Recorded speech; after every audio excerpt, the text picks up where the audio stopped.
Hello, World Geography students. Welcome to World Geography class. If we haven't already met, this is your first lesson in geography where we're going to look at some simple definitions of geography, and then we're going to move on and look at the two main fields of geography. So let's get started.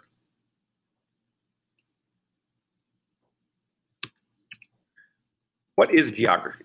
The book definition of geography is the study of different places, countries, climates, and vegetations around the world.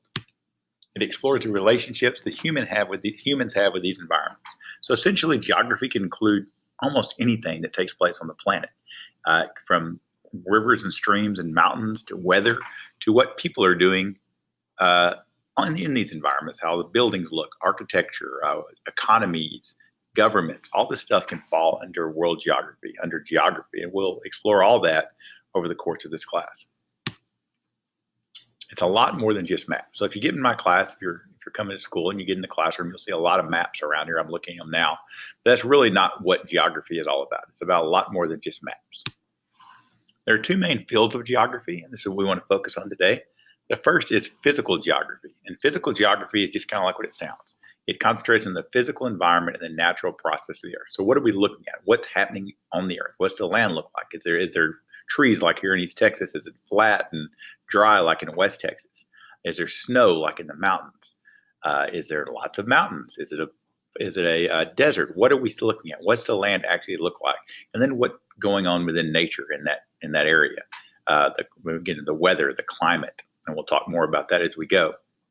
Is it hot? Is it cold? Are there hurricanes? Are there earthquakes? Other natural disasters? All the stuff that naturally occurs without humans really interfering. That would be physical geography. And then we have human geography, and this is just the other side of the field.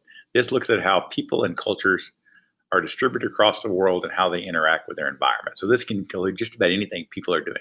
How are the nations set up? What do the borders look like? Where are cities? Where do most people live? How do people get around? Where do people go to school?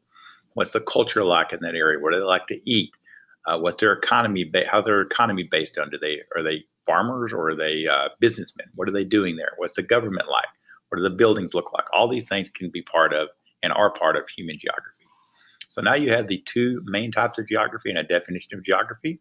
If you look down into your Canvas software there, you'll see there's some questions about this, kind of a type of a note check. So please complete that, and we'll see you next lesson. Thank you.